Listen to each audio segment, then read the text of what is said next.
SpongeBob lives within an authoritarian police state, equipped with heightened surveillance, over-policing, and a corrupt justice system designed to keep fish kind imprisoned, and I can prove it. Now, SpongeBob the show really is not afraid to take down authority, as we see in Squid on Strike, where the Krusty crew go on strike against Krabs, and the show pokes fun at Mr. Krabs' capitalist greed. Now, these types of critiques extend to gods, government, and yes, policing. So in the episode Hall Monitor, SpongeBob is given a Hall Monitor badge from Mrs. Puff, a little symbol of authority, and immediately leaves to over-police the city. So it can be argued that the moment SpongeBob gains authority, he begins abusing it. He enforces rules without care, invents some of these new punishments, and escalates a lot of minor issues into like whole full-blown policing actions. SpongeBob accidentally causes a public menace type of scare, and eventually real police show up and actively mismanage the situation by arresting Mrs. All she did was make him hall monitor. This type of mismanagement can be seen in real life. The police can over-police neighborhoods, leading to more arrests for meager offenses. So SpongeBob serves as kind of like a stand-in for the average pig, cop. A person who carelessly can misuse authority and even unintentionally harm the community. And again, this mirrors real-world systems that grant power without meaningful restraint, a badge without a conscience. Now, another point SpongeBob focuses on is how the innocent are victimized within this system. In the episode Doing Time, Mrs. Puff is arrested again and sent to jail again after SpongeBob destroys a nursing home and that one guy's memoir. Now, despite SpongeBob being at fault, Mrs. Puff is held legally responsible. Now, despite Mrs. Puff actually liking prison and later going insane from SpongeBob's attempts to break her out, it's still shocking how the legal system operates. In Bikini Bottom knowingly incarcerates someone who is clearly innocent. The police, the courts, and finally the prison all participate in this injustice. This episode alludes to a real-world phenomenon called scapegoating. Rather than addressing the root cause of crimes, poverty, systematic abuse, lack of access to education or resources, or really just even trying to reform a broken system, the state punishes someone convenient, someone who cannot fight for themselves, aka Mrs. Puff.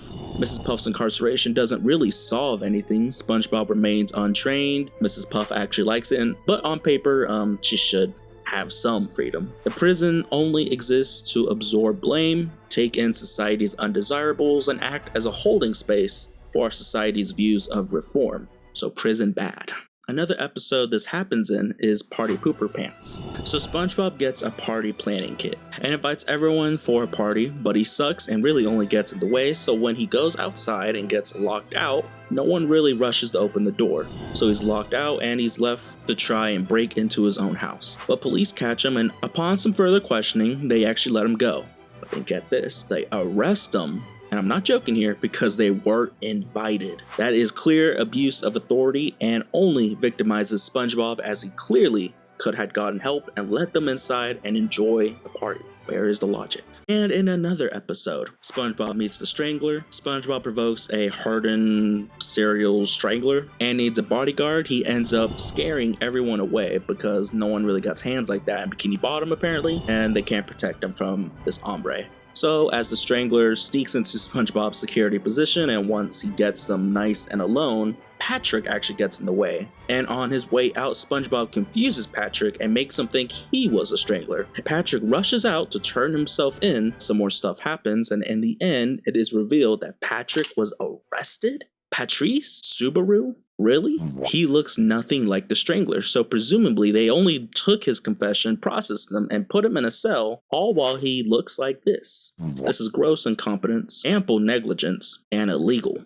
Someone should have seen how he looks versus who they wanted. And I bet they just processed him because they needed to fill a quota, to fill in cells for money. I believe this episode really reflects the prison industrial complex, a series of systems that drive private prison growth for profit. So private prisons gain contracts by the state to hold prisoners, and usually at inhuman levels of treatment. They're only focusing on profit, means they are incentivized to keep their prisons full and support policies and projects that keep prisons full. such as keeping Patrick in a cell in this episode. Another episode that explores this theme is The Inmates of Summer. Now in this episode, SpongeBob and Patrick are mistakenly taken to this prison island where they are subjected to inhuman treatment, torture, and musical theater. The main warden could be seen as another stand-in for a tough-on-crime policy/person, as he repeatedly subjects his prisoners to rough conditions. And the episode kind of maybe possibly perhaps touches on restorative justice methods and programs that kind of let the inmates let off some steam and look happy. Although they were using this as a chance to escape, it should be noted that the episode showed a solid example of inmate rehabilitation programs within our prison system.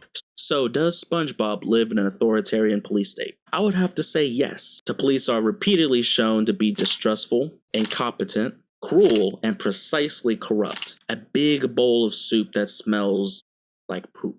There's even solid proof of a Bikini Bottom prison industrial complex. So in conclusion, we've seen police victimize innocents, suck at their jobs, and unnecessarily arrest people. So yes, Bikini Bottom policing feeds into incarceration, and this incarceration replaces social programs they could be using. And to cover all of that, there is no accountability within this system. And this doesn't even get into the lack of trials. We just have to presume that they are fair and equal, and that they're even handed out in the first place. Now, if you want an in-depth look at how maybe the criminal justice system actually works within Bikini Bottom at the legal level, such as the courts, go ahead and put down a like, and I might just do it, maybe a comment, and I'll see what research I could pull up. So yes, SpongeBob lives within a police state. Although not obvious, police hold too much power underwater. Anyways, thank you for watching this video. I appreciate the support. Anyways, thank you. Have a nice day.